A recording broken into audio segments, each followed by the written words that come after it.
Would you be surprised to learn that what some determine to be disability actually manifests a culture? Deaf people see their community as a culture and not as a disability on their life. This documentary seeks to show how eugenics has and continues to affect deaf culture today.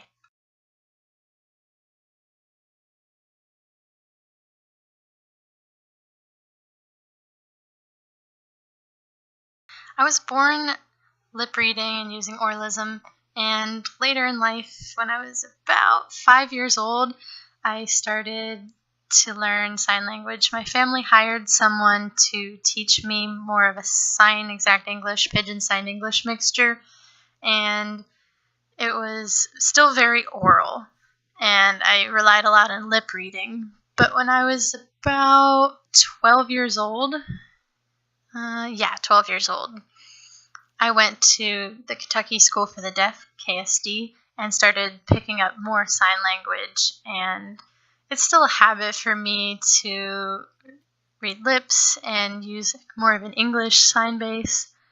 But I've always been around hearing and deaf people, so I'm used to growing up. I was born deaf. My family is all hearing, but I do have one sister who's deaf. So the two of us will sign and talk a little bit. But my mom always told me to use the oralism system because she would say, in the outside world, people are voicing something, you need to voice as well. So I would attempt that with my mom a little bit. But some voicing, some signing, I would use both. In ASL, I can understand the concepts in communication. It's not like English, where ASL is more visual. It helps me to understand the big picture of what the simple meaning of communication is, whereas the English, they just throw this big word at me, and I'm like, what does that mean? It's more of an expansive language that uses shapes and is visual.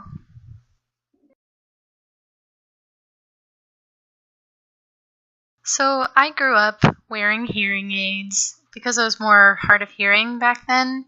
But when I was about a junior in high school, I started to experience more hearing loss. I can still hear some sounds, but words are completely blurry for me. And I still like to listen to things in my environment, but as far as encouraging cochlear implants, it's not my thing. If someone decides that's what they want and they want to get a cochlear implant, that's fine, but I don't prefer them for myself. I've heard a lot of positives and negatives regarding the success of cochlear implants, and it's the same how some people already comment that they have had an implant and they've had surgery and they still have not received much more benefits from that. And they've even had maybe numbness in their jaw from the nerve damage affecting their bodies when they cut their head open. And some people have experienced severe headaches. I have one friend who's had severe headaches for a long time, and she decided finally to get her implant removed, and now she doesn't have any headaches. So I prefer hearing aids. If someone were to get a cochlear, should they be younger or older? If I were? Well, just in general. I prefer that they have to be above 16. Agreed. I don't think as a baby that's a lot of stress. There's a lot of pain and crying involved. It's better if you're older, like after 16. If you have pain, you can fix it. I prefer 16 because typically the person will have more of their personality developed and they kind of figure out their place in a crowd and what they want. Many know Alexander Graham Bell as the inventor of the telephone, but most do not know that he was a proponent of eugenics and worked with the deaf for a majority of his life.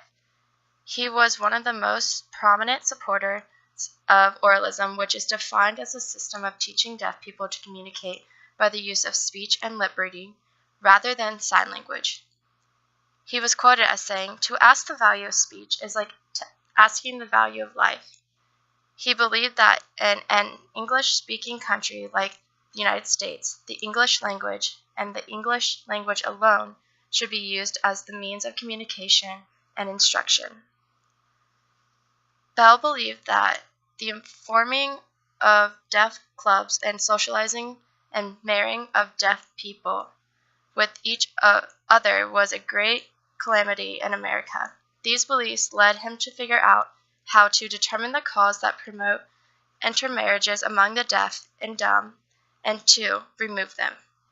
The element he found promoted these things were sign language, deaf teachers, and residential schools. He therefore called for schools taught by hearing teachers who would ban any and all use of sign language, focusing on oralism instead. Alexander Graham Bell is an example of someone who believed that the deaf were disabled humans who needed to be fixed, so they could hear like everyone else. Today, people practice this idea with technological devices like cochlear implants or the forcing of lip reading and vocalization over manual communication.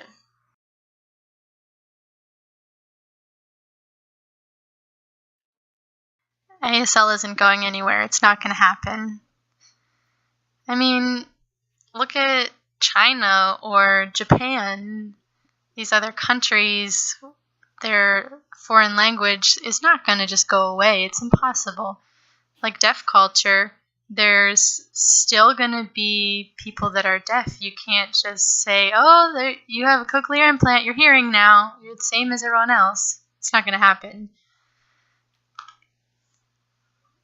People like Niall DeMarco are now starting to establish efforts that disagree with Alexander Graham Bell's point of view. And Niall believes more in exposure for language for babies when they're young instead of lip reading and oralism that Alexander Graham Bell proposes. And deaf kids miss so much information in that. Whereas when you sign, you can pick up information better. When you lip read, there's still so much going around that you miss in your environment. You're not getting the whole message. I'm sure there's still going to be genes that are passed down from generation to generation involving deafness, or even senior citizens, like old people that develop hearing loss. There's still going to be deaf people. It's impossible to say that they're just going to resolve deafness as a whole. There's always going to be something that shows up in someone's life that creates hearing loss. Maybe if they're born with some hearing loss and they're hard of hearing, but then it continues to deteriorate. But no one is ever going to become hearing again. It's impossible. Unless I become a robot and you plug me in somewhere where I can suddenly hear everything. Sometimes, like if you can't hear, well, I have a friend, for example, who told me, she's deaf, she can't hear anything, and so she decided to go to the doctor and get checked for cochlear, and they decided to go ahead and give her one.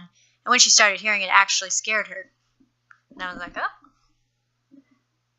If that's what that person wants, that's fine, but not everyone will like that. There are a few people that have not been successful with a cochlear implant where they've had numb jaws or fingers.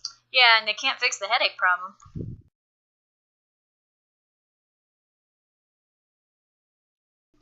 It depends. Well, if someone becomes pregnant and then the doctor lets them know your child is deaf, they might think of aborting it. You know what I mean? If you analyze the genes beforehand, that might happen. It depends. I know, sure, a deaf family would want their child to be deaf. It's part of their family that they pass down deafness. Sometimes not, though. Sometimes hearing families will think, oh, deafness is a disability, or maybe like Down syndrome. They may decide to abort their child, but they might accept it. And if they can get testing, they can plan before they're born and educate themselves on how best to raise their baby and give their child the best life. If they're prepared, it's unlike before. People would be scared that their baby was deaf and just kind of get rid of them. You're never going to have the perfect baby that you have these expectations for. So today it's better to be prepared on what you're going to do and what will happen if your child is deaf. Imagine if your child was born with no hands or legs. You would have to just trust that you're ready and know. Yeah, I like that answer. I agree. Point is, you just can't predict everything. Because they do not have the average ability of one of the 5 senses, the people in the deaf community were and still today are considered unequal or less than those who have full ability of the spectrum of all 5 senses. There's a stigma that many hearing people have focusing on what they can't do and not on what they can do. Many deaf people will tell you, we can do anything anyone else can do, except hear. The method that stem from eugenics that try to rid people of deafness actually are attempts at abolishing a culture, which again begs the question, who decides which cultural traits are considered undesirable? Deaf culture is a vibrant, unique, and beautiful culture, not a disability to be pitied. Our individualistic society has taken deafness as something to feel sorry for instead of the rich culture that has a value despite the perceived ineptitude. The virtue of community is something to be championed above individualistic attitudes and has impacted the deaf community when a eugenics perspective has pervaded in a society that is highly focused on hearing as superior.